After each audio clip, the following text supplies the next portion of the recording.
Hi, everybody, and welcome to the Friday edition of Moohead Radio. I'm your host, the Big and Furry Bovine. Kind of an important day for me.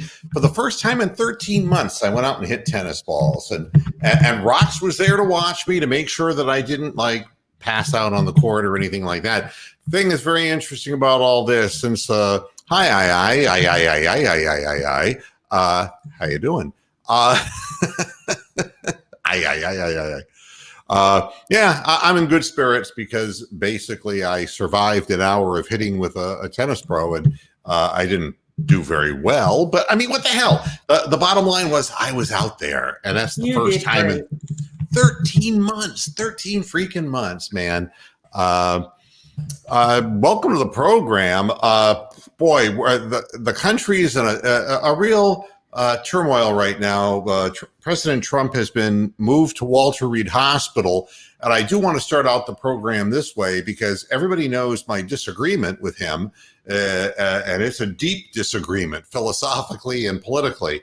But you're not going to hear any vendettas or anything that I want, something horrible to happen to Donald Trump. You're not going to get that out of me. That's not part of the humor that runs on this program.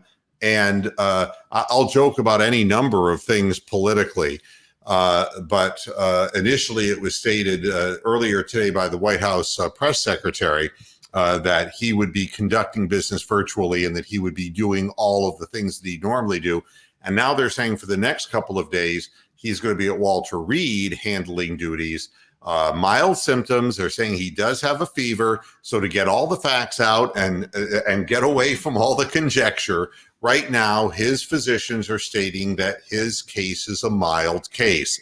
I hope that the reason they're hospitalizing him is because of what they're saying, that they're being overly cautious. And there's no reason not to. He's the president of the United States, for God's sakes. And I hope that I don't want to see him getting really badly ill about this.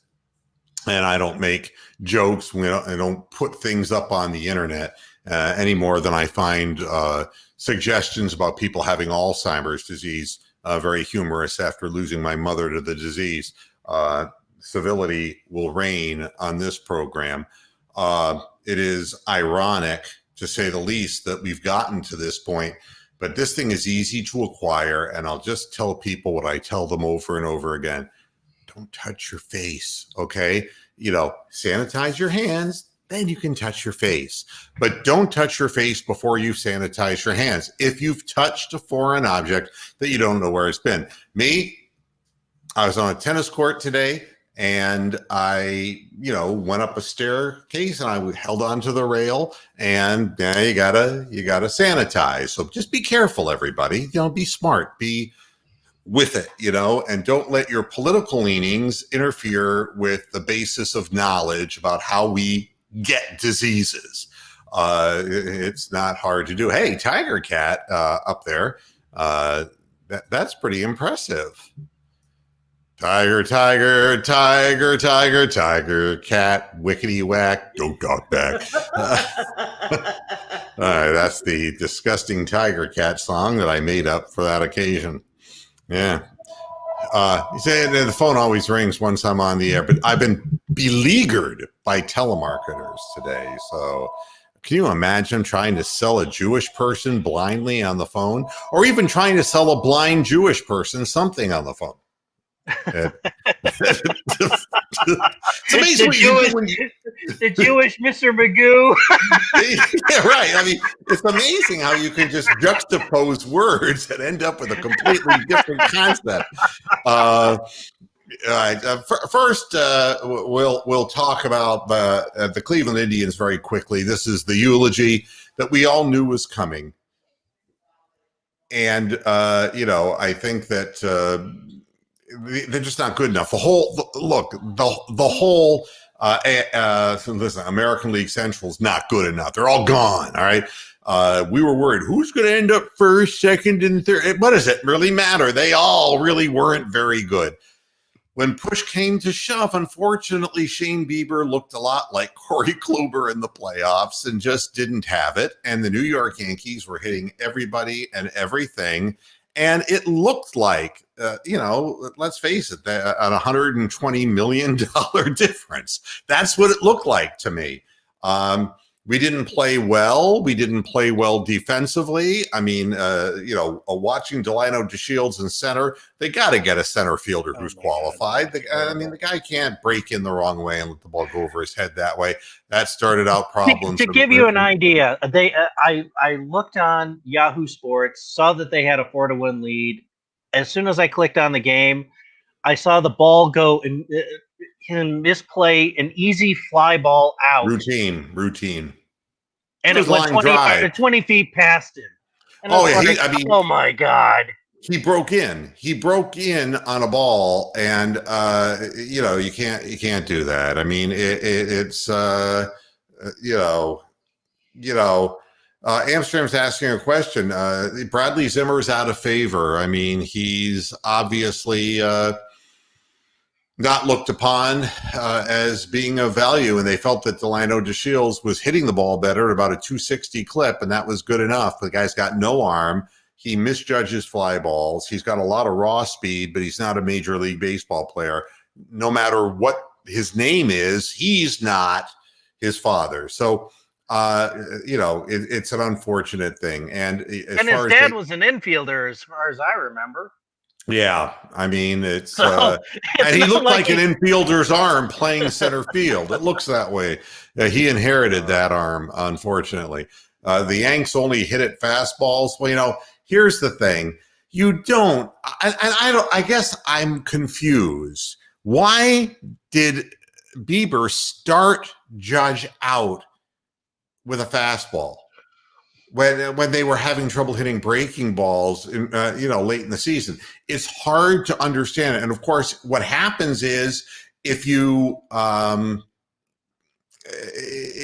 don't accurately place the pitch you're trying to throw, people will punish it. Well, they didn't miss a whole hell of a lot, did they? And the Indians tried, but you can't score with the Yankees, and that was that. I see we have a few people that we don't know. Should we let these people on just for the fun of it? Oh, why not? Okay, let's get Markiplier on here. Hey, Markiplier, are you there? Nope. No. Well, I guess I go. Well, they don't know either that they are microphones or to be unmuted or whatever. But hey, you can hang out if you want to hang out. It's all good. We love having company. And you knew that Brad Hand was going to fuck up eventually. And, I hear, I'm going to end this quick eulogy this way, that the Indians win every deal they make with the San Diego Padres. And I don't know what the hell difference it matters, because none of those players in San Diego ever gets to the playoffs anyway. And we find out that, it doesn't matter whether it's Franmil Reyes, who's just, swinging and missing it. The last one was Sandy Alomar, who made it to the World Series. Yeah. And Brad Hand. And, you look at the people that we've picked up, and now Naylor did do a nice job hitting the baseball, and we barely saw him at all during the regular season. But winning trades with the San Diego Padres does not compete with $120 million plus more in payroll than you have. It just doesn't work that way. So good luck, and thanks for another pointless season. It's what it is. Another season that's over and done with. Here comes Awesome John. Awesome John, do you have anything to add to the program? And the answer, oh, yes, he does. Yeah. How old are you? Does your mom know? Hey, I'll tell you what, Awesome John. Sneak up to your mother's room. She's doing the UPS guy right now. She's delivering his package. All right. Wouldn't that be pegging? And now we'll do the same thing to our friend here who wants to do the same little routine. Are you there? Oh, I'm sorry. Hold on. Okay, I'll hold on. Bye. That's what the best I could hold on there. It's like, wait a minute. Here we go. Bing! You're kicked out. Rock, you should have started singing the Yes song. Yeah, my God. Rick is pointing out these wonderful things too. The two pinch hitters in the ninth. Can you imagine? We're going to make one more shot at this with Austin Hedges. It's like,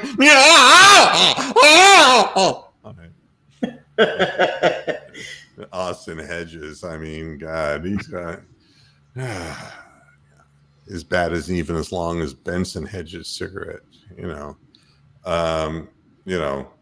It's and I'm sorry, Agent French Fry.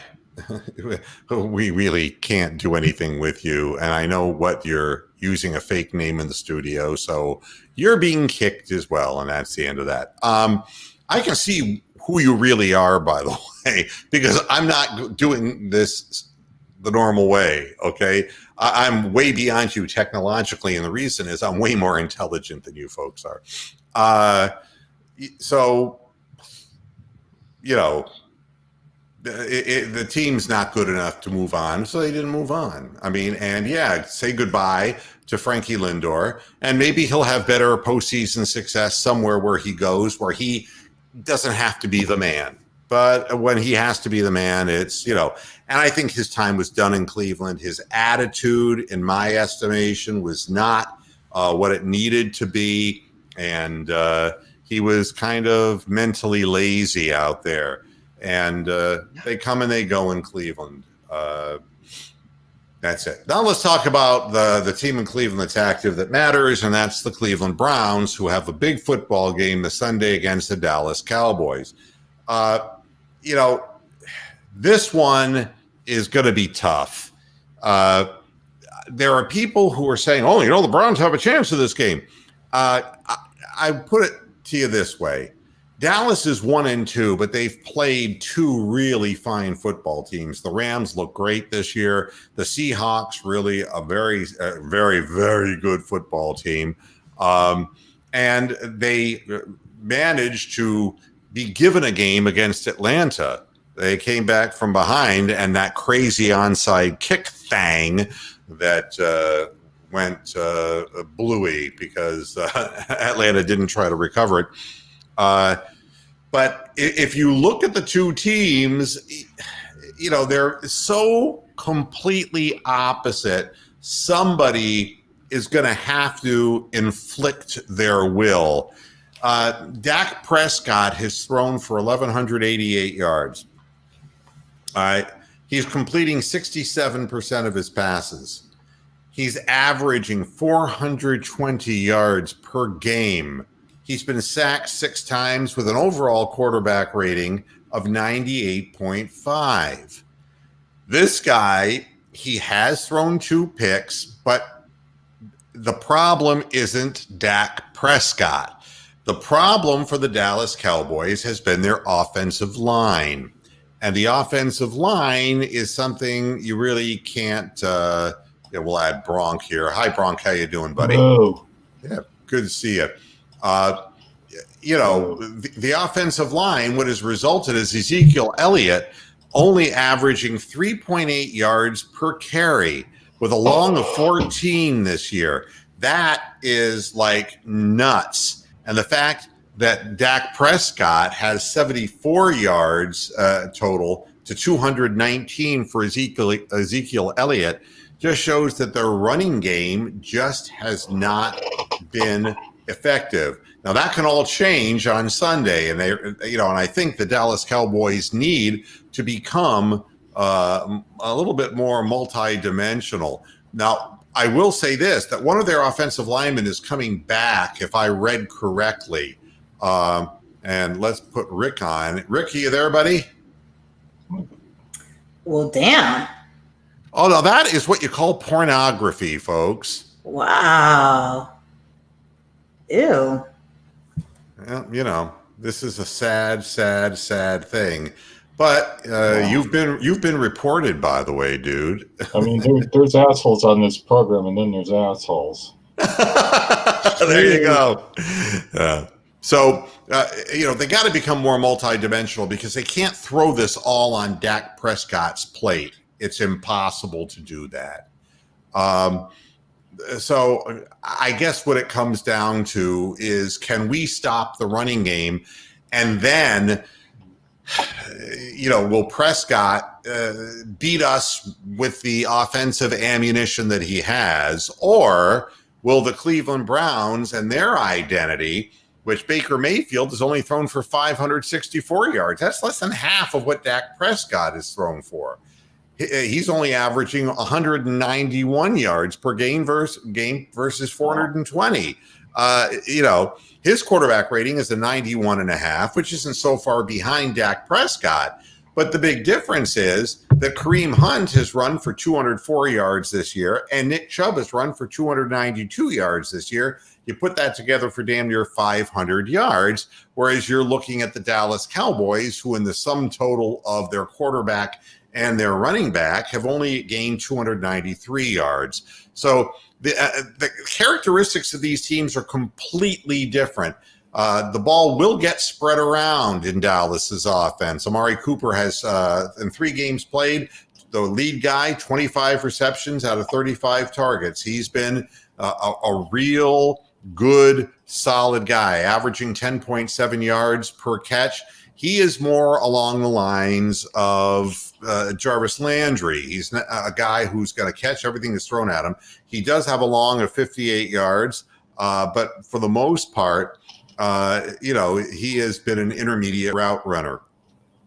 Their next leading receiver, go ahead. I'm sorry. I was just going to say, and over the last 2 games, Dak Prescott has discovered a kid named Wilson that wears number 11. Yeah, I mean, and this is what I'm pointing out about the distribution of passes. 11 receptions for 19 out of 19 targets for Michael Gallup, but he averages 22.4 yards per reception with a long of 52.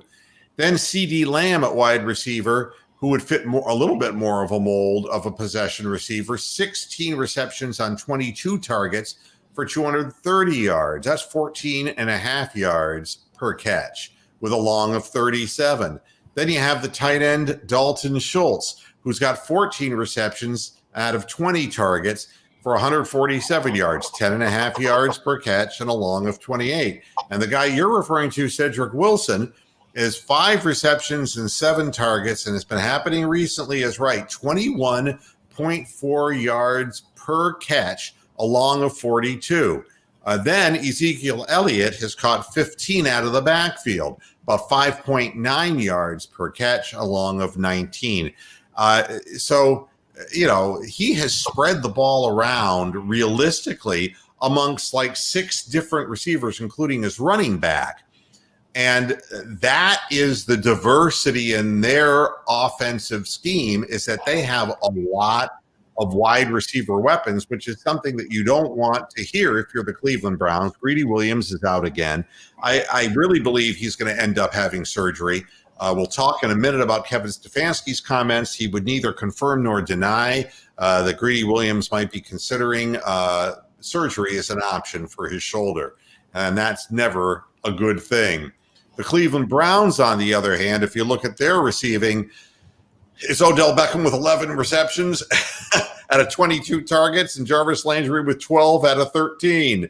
Now, after that, it drops down to Austin Hooper with 7 receptions and then Kaderil Hodge with 3. We are only throwing realistically. We didn't start throwing to Hooper until the last week, basically. So we've been trying to run an offense throwing to 2 receivers, whereas they're throwing this, and their running backs 6. Our running backs are not catching passes. Kareem Hunt only at 8 out of 11 targets, and Nick Chubb only 3 receptions on the year.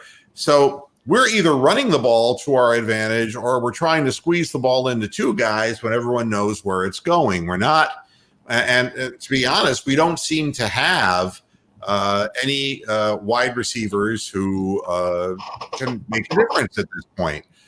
So, again, these two teams inordinately different in the way that they handle stuff. On defense, the sack leader, Aldon Smith, has 4 sacks. But besides that, there's only 2 more on the team.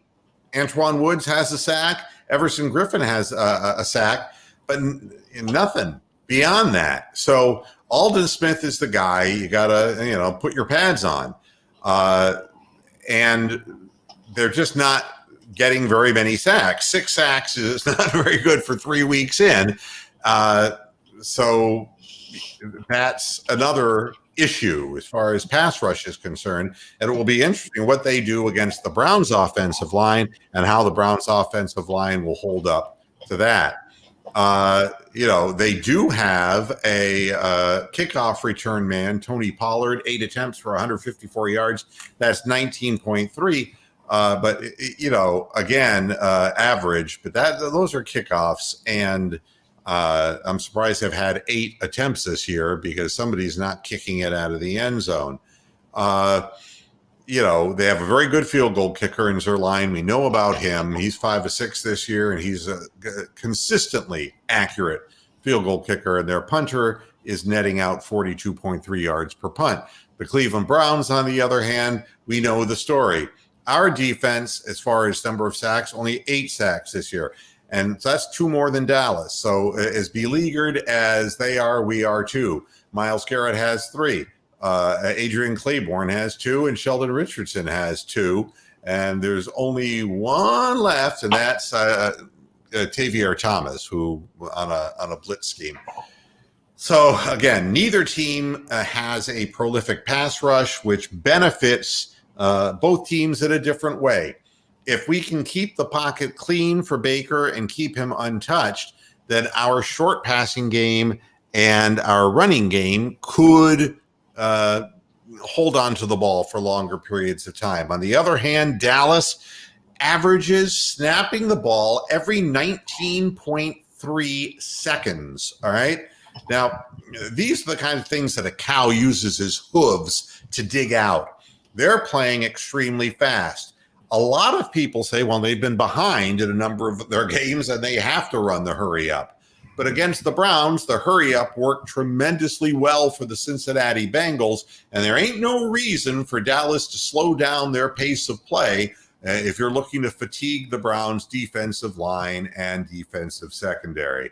So I guess from that perspective, they have an advantage. The Browns, on the other hand, are very deliberate, and they don't run hurry-up offenses, and they're trying to hold on to the ball as long as they can. And it's a Dr. Jekyll, Mr. Hyde kind of game. And who wins is who exerts themselves.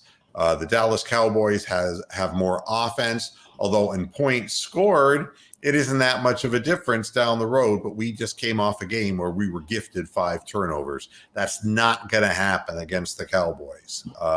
There's no indication. There was an indication going into the Washington game that was a real problem for Dwayne Haskins. Not so for Dak Prescott, and he's going to have guys running all over the field. As I stated, Kevin Stefanski, commenting on players, saying Kareem Hunt, quote, looked pretty good. He's working through his groin issue, and it's grown back to about 11 inches. We have to be mindful of what he can do, and we will see over the next couple of hours how he responds. Odell Beckham is back to normal after being listed on yesterday's injury report. Yeah, he just had an episode, I would say. A shit fit? Is that what an episode is? He practiced full. He's good to go. Joel Bitonio.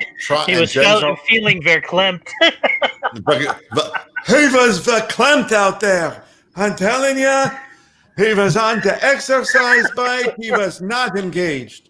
Bitonio and Denzel Ward are pushing through their injuries, according to Stefanski. They only worked limited reps. We're going to make the decision as we get down close to the wire. Greedy Williams taking longer than potentially expected. This is the evasive answer from Kevin Stefanski. I do not have a medical degree to really dive into this. We are just trying to take it each day and then learn more information and see how he's feeling. I wish I could explain it in greater detail other than to say he's doing a great job. He's fighting his butt off to get out there. We're just trying to make sure we are making prudent decisions.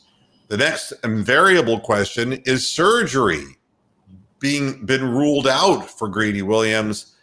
And another evasive answer, quote, I could not even speak on it because I do not want to speculate necessarily, but he is doing everything right. He's trying like crazy to get out there. It tells me that people told him that there's a chance that he could heal the shoulder, but if it doesn't heal within a certain amount of time, I think it's a lost season for Greedy Williams. You're never going to see him on the field, and I think you're going to see him go through surgery. That's how I would take that. Anybody, and there's Tony the Calf. I'll add Tony the Calf. Bronk, the Dallas Cowboys. I mean, 1-2 is a disappointment to Dallas, but they have played good competition. What to make of this? Offensive juggernaut, or are they just doing enough to lose? I think they are a good team offensively, but I think the problems they have are on their lines. And that's why they're giving up a lot of points and not winning games. I think we have a chance in this game. I'm not going to say we're going to win. I think we're going to lose probably 35-31. Some misfortune of typical Browns variety will probably ensue. But I think it'll be a good game. I don't see it being a blowout because I don't think Dallas is all that good. They don't play in a good division. They don't have a good owner. They're always overrated. And I think they are overrated this year. But they have to win this game. So they're going to find a way to win this one to make themselves 2-2 because 1-3 will probably get McCarthy fired. And McCarthy not doing such a great job, huh, Brian? I mean, and there were a lot of people in Cleveland said, here's an experienced guy. But, a lot of people... I was never on that train. I was never on the McCarthy train. I know you weren't. You were really absolutely vehemently against it, I remember. And the story that Mike McCarthy was telling the press before he got hired in Dallas was that, I've really taken time to learn the new game and the new scheme of things and yada, yada, yada. And, but there's not... To be fair, it's working on offense. Yeah. I mean... But it's not doing it a goddamn thing on defense. I mean, they're almost like a Big 12 team in the way that they conduct their play on the field. Yeah, I mean, they can get some sacks, they can maybe get a turnover, but they're really not stopping anybody from scoring on them, and that's why that kid has 8 kickoff returns because of all the points they've given up. Yeah, it's. The Dallas Cowboys, I think, America's team, I think that they're always kind of under. That's a Brent Mushburger thing, yeah, by the way. Yeah. He invented that bullshit. I know, but, they are a perennial we all leader. wanted to strangle him right through the TV when he said that. Way back in the 70s. Rox, are you hurt? Are your feelings hurt? Poor baby. wow. I know exactly. Yeah. Tony the Calf just sort of popped up. All right. Tony, Dallas Cowboys. Well, first, Tony, step up and do your little speech about the Minnesota Twinkies. Go ahead. 18 in a row. Fuck them, move them to Montreal. 18 fucking playoff losses in a row. And it doesn't, all those years of like, oh, it's just the Yankees. They're our bugaboo. Oh, we just got swept by the fucking sub-500 Astros. It's everyone. Yeah, Michael but Brantley is their best hitter. Michael fucking Brantley. Yeah. Fucking Yeah, but- Jose Altuve couldn't hit a fucking watermelon with a baseball bat. Well, I'll tell you something. The Astros, those guys have been there. You see, and it's Yeah, the same thing exactly. with the Indians guys. It's the same thing. I mean, we faced a bunch of New York Yankee guys who've been there and done this. And, for us, it's like we got a bunch of people who got no clue. Do you want me to do my impression of the Twins and the Indians in the playoffs? Go right ahead. Thank Fuck the you. White Sox too. Oh, wait a minute, Bronx. You're going to go full screen. Here you go.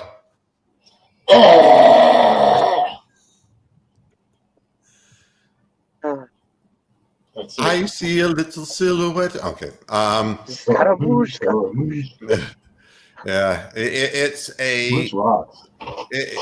Yeah, but your poor Twinkies, Oh, Polanco. There was just like all- 1 out away in the 9th inning, and he fucking throws the ball away from like 4. He not blocked.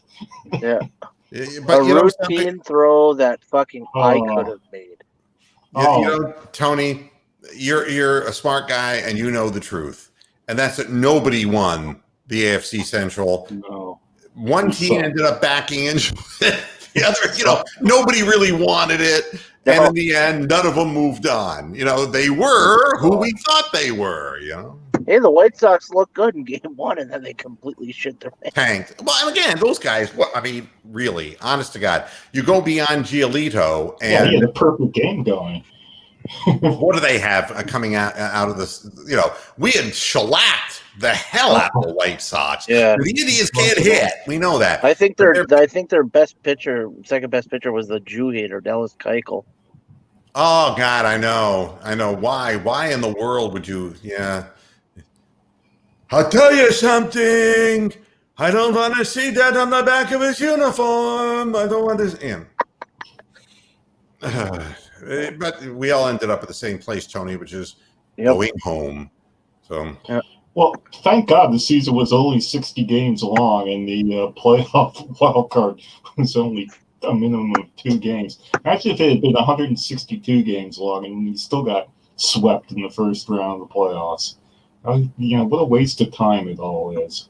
All that money this team spent on Josh Donaldson, and he refused to play in the fucking playoffs because, my hammy hurts. Get the fuck out He's here. always hurt. He's like doing this. He's not even as healthy as Sam Donaldson, and he's been dead for years. For Sam Darnold for that, You don't remember Sam Donaldson? Well, Sam Darnold actually ran for 46 yards on a touchdown run, so I'd rather there's that. have Sam Donaldson over Josh Donaldson. Yeah, third base. There's your anchor on the left the side. anchor on the team. Yeah. Literally, at least the casket would stop a ground ball.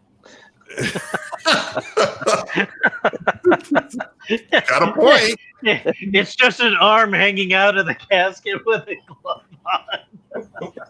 So the Browns are winning head to head overall, but it's been you go back and I remember when the Browns kicked Dallas's ass in the playoffs back when Don Cockcroft was our mentor, but that's ancient history when Tyrannosaurus Rex ruled the world. And more recently, not so pretty. Not so pretty at all. It's all garbage. That's feedback. That was it. It's probably me. I'm on my phone. Oh, that's all Not your right. fault. That's all right. So we're gonna do the picks. We're gonna do the picks. You gotta do a Peter Ellis moment for the Indians. Come on. No, it would have to be, DeShields. It's like, oh. At the crack of the bat, he ran in toward home plate, and the ball was destined to go over his head. Oh, the ball ran against the wall, and DeShields was standing out by the wall, and he can't throw the ball any further than I can piss without Flomax. With the wind blowing in the opposite direction. Yeah, and that's about the extent of it. So we'll do our picks, and for you, Guy, here's my first pick. Right. Did you hand sanitize before you picked your nose? Oh, yes, I did before the program. Oh, good. But I also sometimes just ram my finger up my rectum because that seems to kill everything too. We'll start with Brian, and I'm going to put up. I actually think this is going to be a fairly high-scoring game, so I think the final score is going to be 37-34. Huh. Who's going to win? Whoever's got the ball last. But I will pick the Browns to win 37-34. You're such a good guy. Yeah, Ron Shane saying the Browns. Tony is coming back to us. Yeah, sorry for bouncing out, guys. I'm actually back up north. My uncle died on Monday, so kind of dealing with some bad, stuff. I'm sorry to hear that. Yeah. 43 years old, had a grand mal seizure. Ooh. Wow. Yeah. Was he at the International Mall? I thought you were going to go with Calf's most famous joke on the show. There. No, not when somebody passes. I was delicate, and No. Reference. What's his favorite pizza? His own mother cracked a Little Caesars joke the other day. Yeah, I'm like, Jesus, Grandma. Wow. So Tony, who wins, Tony? I'm gonna go with the Cowboys 31, Browns 24. Historically the Browns don't do good on the road. And while they may be a better team, I just you gotta learn to step before you can learn to fly. And I think the Browns are still taking steps. So we will go 31-24 Cowboys. And Bronk? I pretty much said it earlier. I think Cowboys 35, Browns 31. There'll be some ignominious play in the 2 minutes left in the game that we'll remember for the rest of our lives. It's interesting. ESPN has this game as 40-31 for the Cowboys, 33-26. But the overall FPI prediction is Dallas, 67% saying that Dallas would win by an average of 6.1 points. So, I think that's the clear belief, is that it's going to be a high-scoring game. I would love to see the offense put up points, but, I would prefer to see long drives, you see. The Sporting News actually picked the Browns to win 34-31. I just get this horrible feeling that we're going to have a pick six with 2 minutes left, or some sack fumble in the end zone, or some block. If we're in this game that late for that to affect us, I think that works for me. I mean, I'm not going to be complaining about that. Yeah, but the thing about that would mean that people start wanting Case Keenum playing, and that I don't fucking want. So I hope it's a good game. If it's not like week 1, I think it's a positive game. If it's week 1, you're taking 17 steps back, and we're fucking mystified. What the hell happened?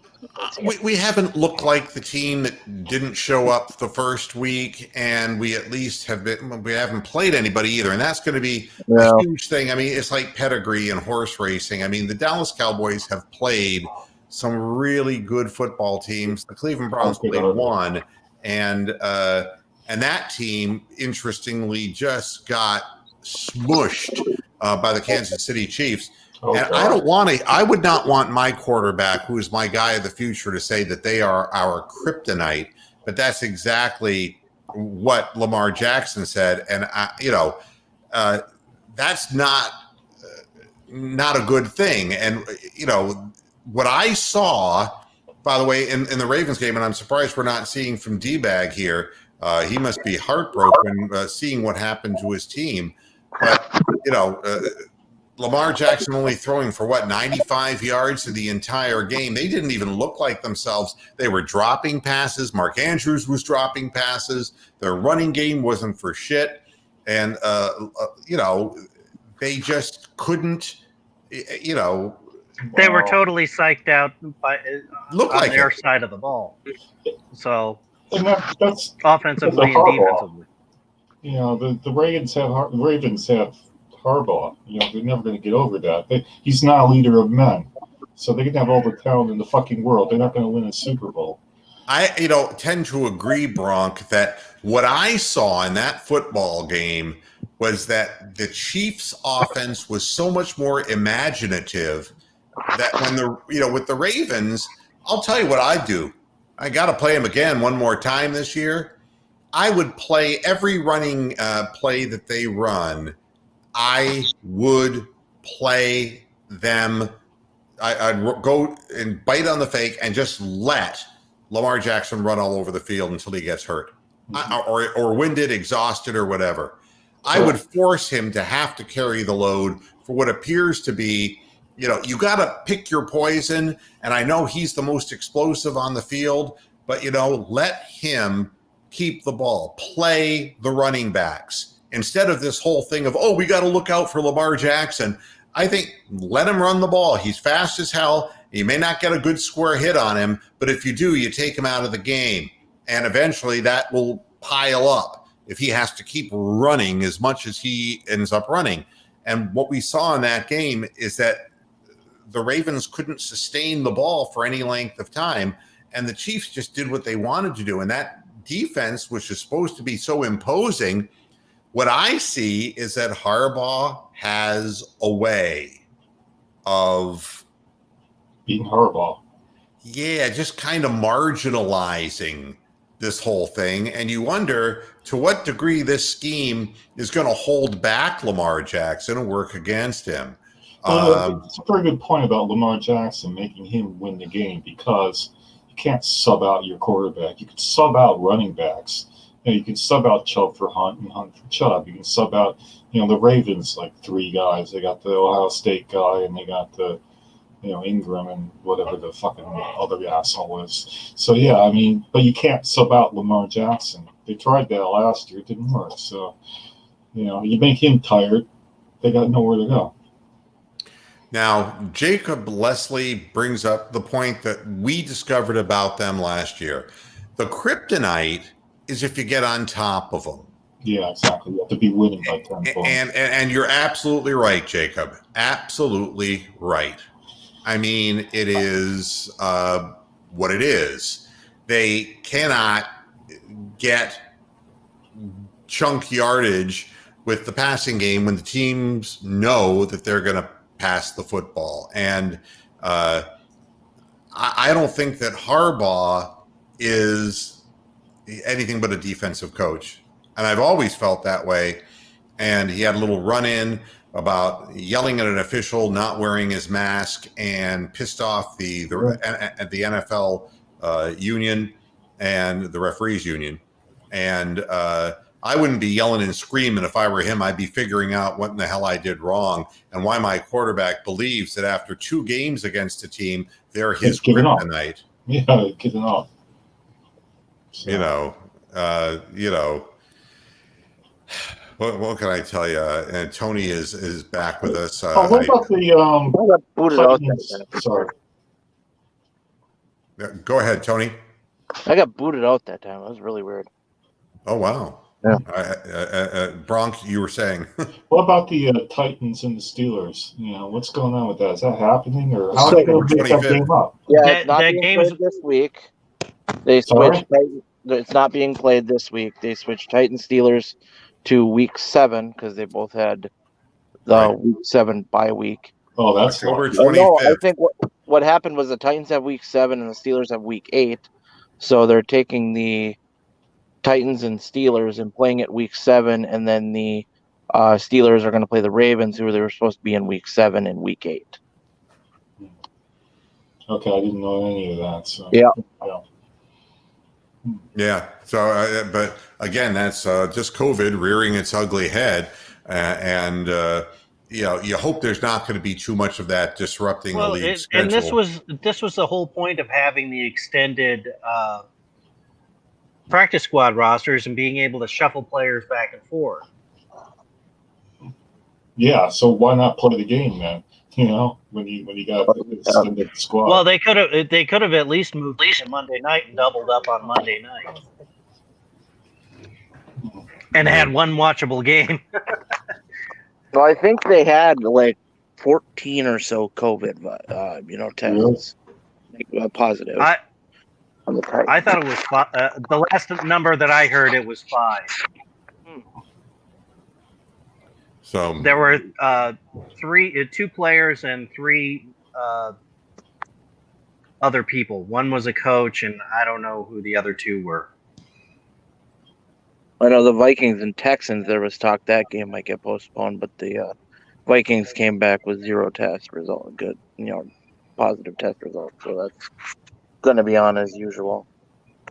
And, again, if everything goes to Hoyle for the Cleveland Browns, you run the ball. Yeah, Baker throws fewer than 30 passes, and you get time of possession, and you make them pay every time they run a fast offense. You can get them off the field. You make them pay with long drives. That's the way it works. Now, if it ends up, instead of to Hoyle, to hell for the Cleveland Browns, it's going to be 3 and outs for Cleveland and them continuing to run that hurry up and wearing us down.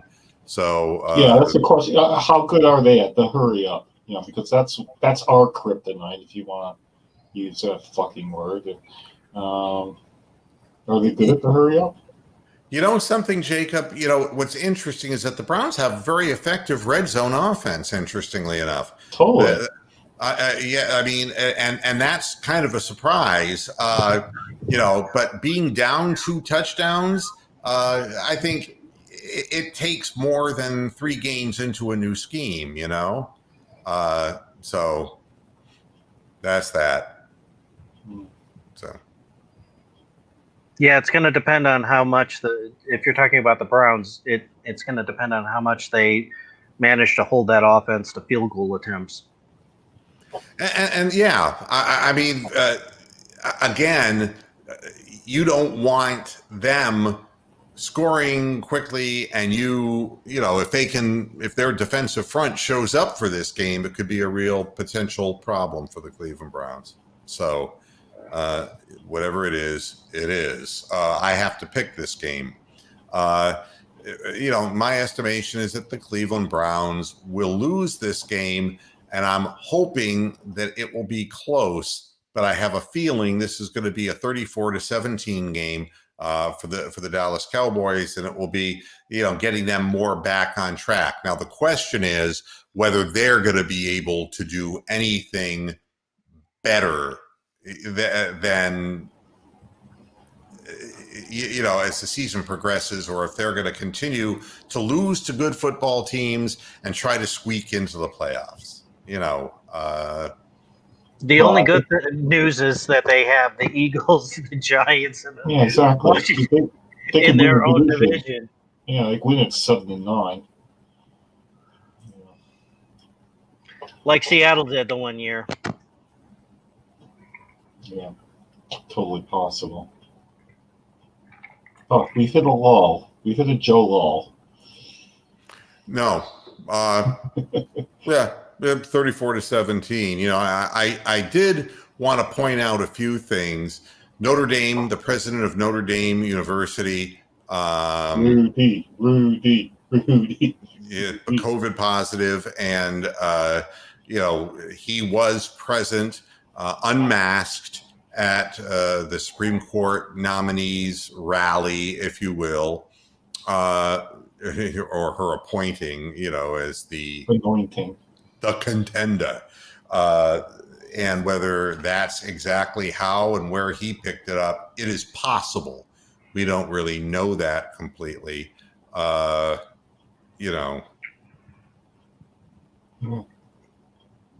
Is what it is. What can you say? Yeah. So, other than that, we have, Mike Lee, a GOP senator. He tested positive. I mean, and this bombshell that Amy Coney Barrett, the Supreme Court, nominee, already has had COVID. Both her and her husband this summer were positive. So, I mean, this is becoming not an unusual scenario. And Hooray, antibodies! That's a cue for Tom Jones. It's not. Well, there's no proof that the antibodies are all there, Brian. The problem is that how long do the antibodies last? And we'll see. We'll see as time progresses, because at this point it ain't going to slow down.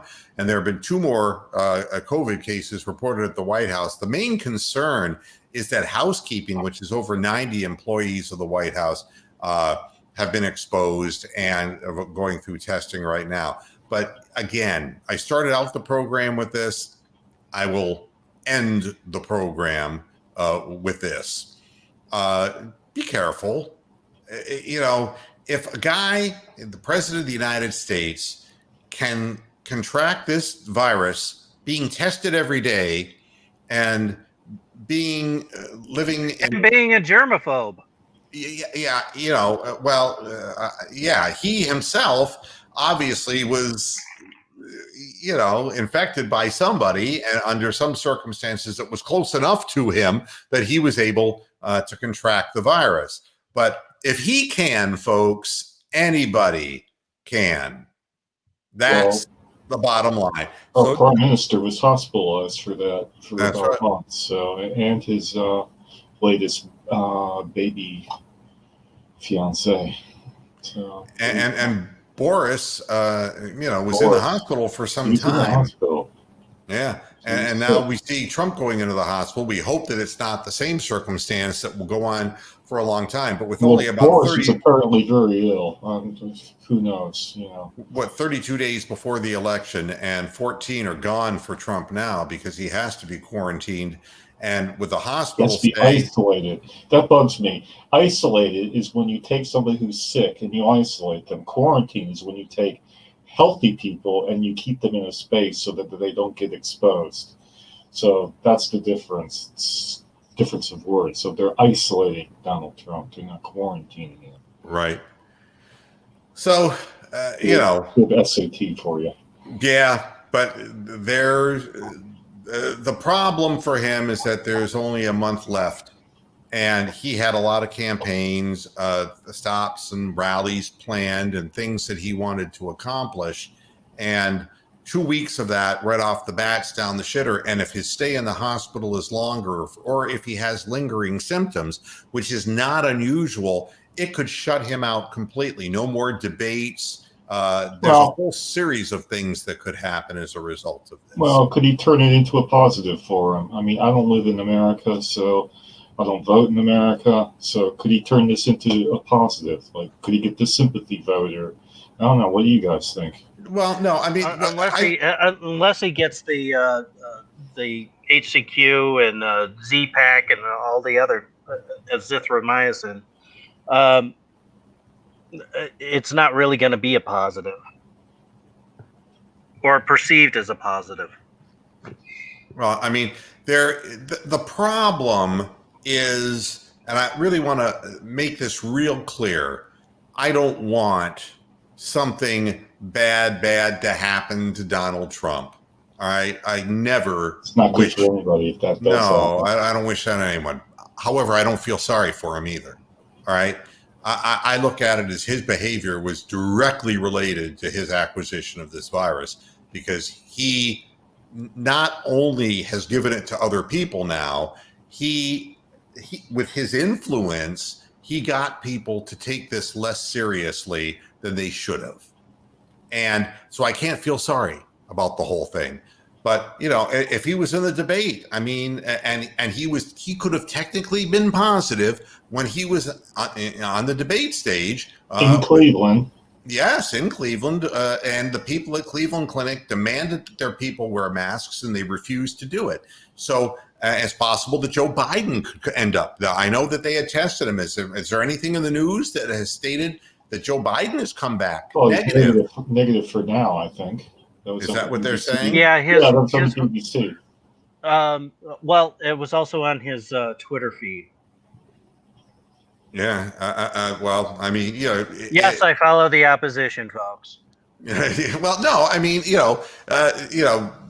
And I have to say that Joe Biden's tweet to Donald Trump and Melania was very class. Well, I mean, I don't think that That's the Joe right thing to Biden. do. I mean, Joe Biden's not a bad guy in the sense of like being a horrible, tyrannical human being. He's just not my favorite guy because he's a member of the Senate, and the Senate has gotten us into the Congress has gotten us into more hot water than you can imagine.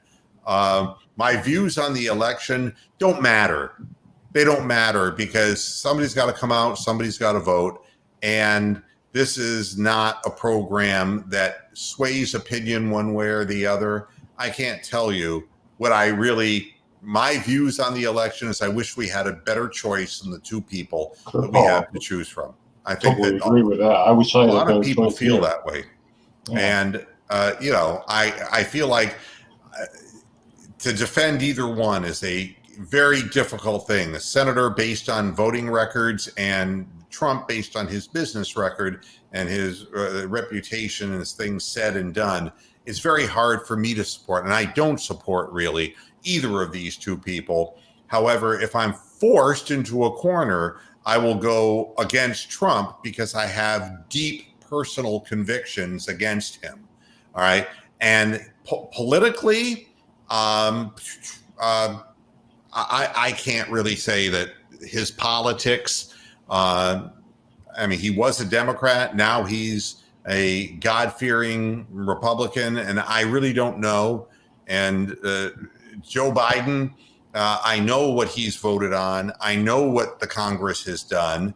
But, I think from a personal perspective, Trump just rubs me the wrong way personally and has for decades, long before he became the president. I think he's a rude and obnoxious person. And I think that he's done a great job at selling ideas to banks, to people.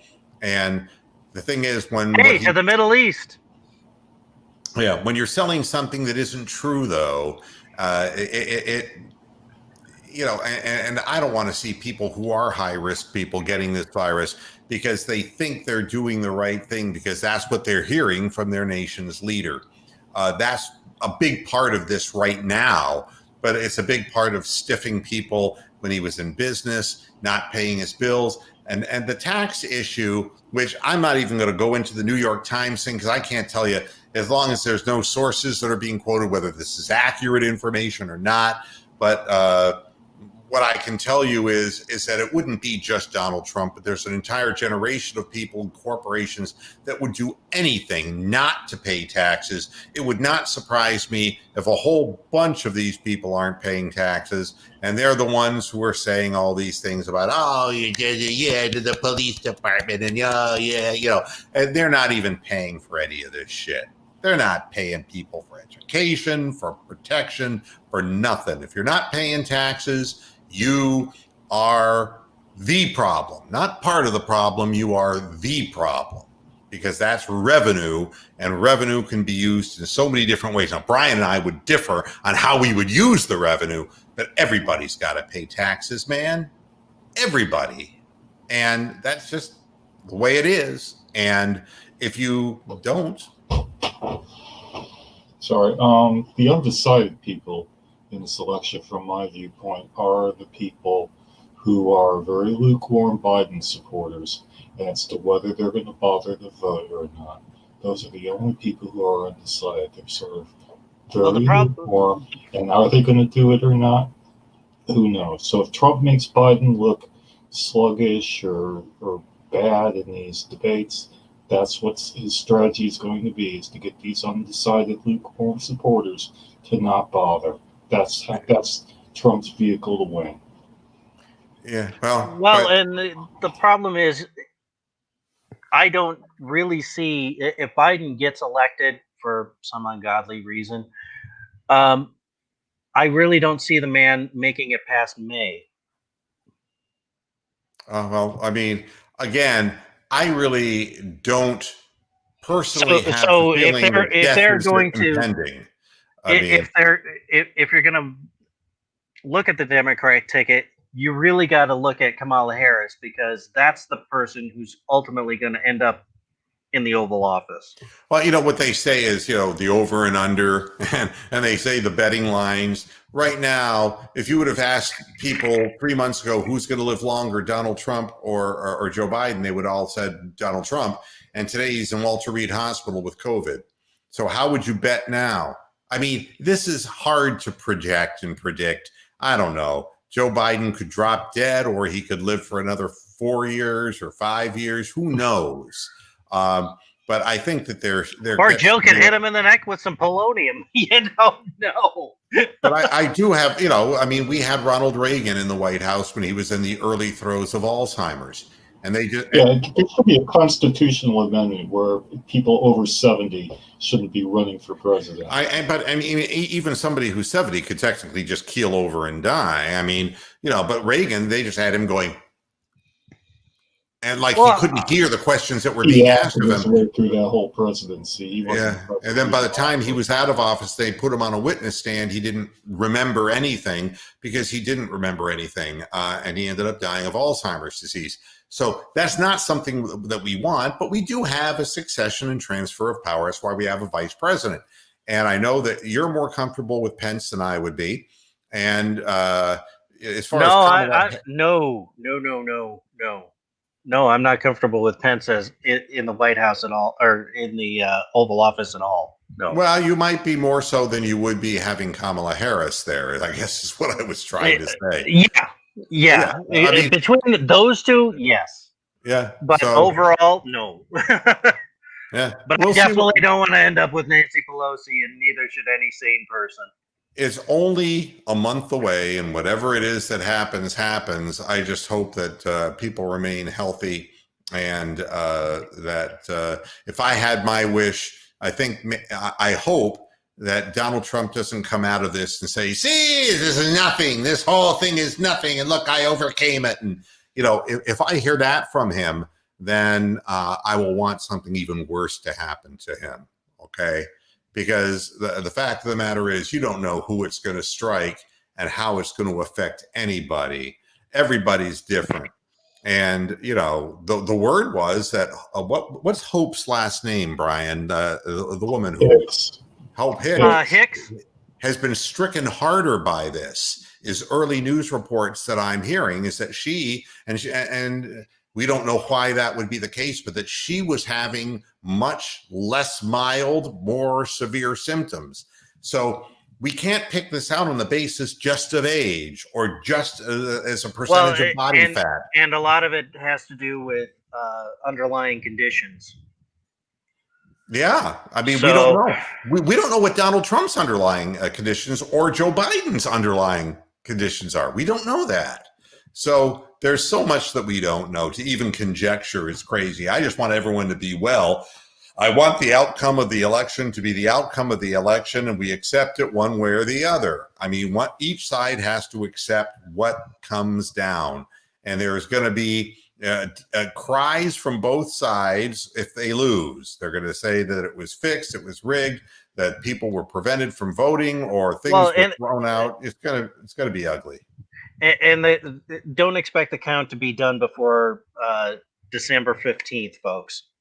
It's going to be quite a while. I think that it's going to be drawn and dragged out as much as possible.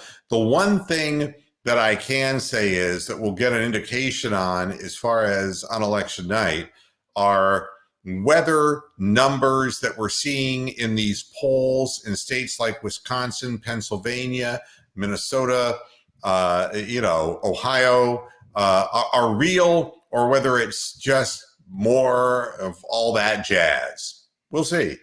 I mean, but it's, we'll have time. We have another month to talk about this. For now, it's just everybody stay well. I got to get the hell out of here. Thanks, everybody, for tuning into this edition of Moohead Radio. And go Browns. Well, we'll be on the air at halftime, the halftime and the post-game shows. Yep, going to be both of them. And I'm going to be putting them up early. You'll have the addresses. Everybody will be there and hopefully happy. And hopefully I can come on at least and say, hey, we're still in this game at halftime and not be behind by multiple touchdowns. So thanks a lot for jumping in and joining us. Thanks, Bronk. Thanks, Brian. Thanks, Tony. And Everybody have themselves a pleasant weekend, and go Browns, and hasta la vista, Pastor Heads. Good night.